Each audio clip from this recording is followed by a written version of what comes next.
Dumalo sa pagdinig ng House Strike Committee ang veteranong broadcaster na si Noli De Castro kung saan umamin siyang ilang beses na siyang nabiktima ng mga fake news online. Naghayag din siya ng suporta sa panukala ni Representative Geraldine Roman. Kung ano ito, alamin natin sa report ni Zai Chua. Naniniwala ako na ang Meta ay malaki ang responsibilidad. Naniniwala po ako dun. At naniniwala din akong negosyo ito eh. Pati na po sa mga vlogger, kaya o sila naingganyang mag-vlog, ay dahil lang sa kumikita rin sila. Aminin natin, huwag na tayo maging hipokrito dito. Pati ang Meta, alam naman nila yon, negosyo nila yon.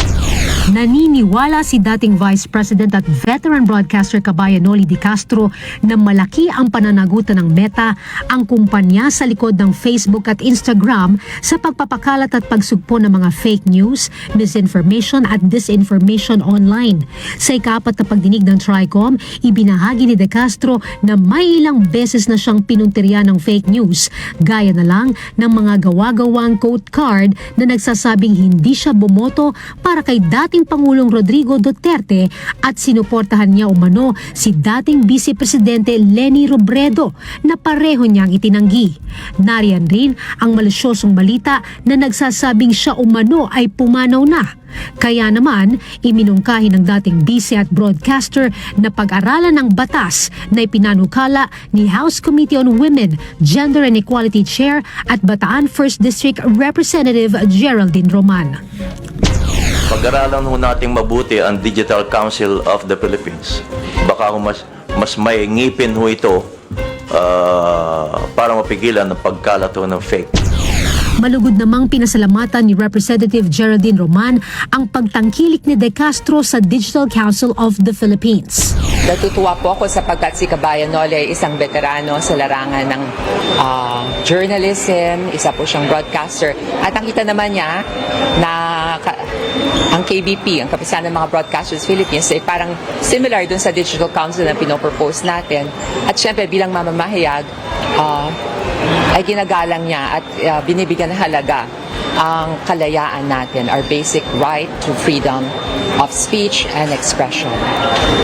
Ayon kay Roman, batay sa pag-iimbestiga ng komite, ang mga problema ng fake news ay nagsisimula sa mga social media platform tulad ng Meta, Facebook at Instagram dahil walang batas ang nag-oobliga sa kanila na magkaroon ng physical presence dito sa bansa o magkaroon ng legal entity na magre-regulate ng social media platforms o content creations. Naniniwala si Roman na ang pag-regulate ng content creation ay hindi konstitusyonal dahil ang freedom of expression at freedom of speech ay constitutional right. Sa halip ay dapat i-regulate ang social media platforms at i-require na sumunod sa isang council na katulad ng Kapisanan ng mga Broadcaster ng Pilipinas o KBP, katulad ng kanyang ipinanukala. Imagine nyo ang isang council, let's call it the Digital Council of the Philippines, formed by associations of content creators, digital marketing associations, digital advertisers, members of the academe, the Global AI Council, at iba pang stakeholders, plus of course representation from the DICT. Magkakaroon po ito ng sariling code of conduct. It will also act as a fact checker kapag may nagre-reklamo na nakabiktima siya ng fake news, at base po dun sa fact-checking niya, magbabigay po ito ng rekomendasyon sa mga different social media platforms to take down, tag a piece of information as false. Para sa totoong balita sa Bagong Pilipinas, Zai Chua, Congress News.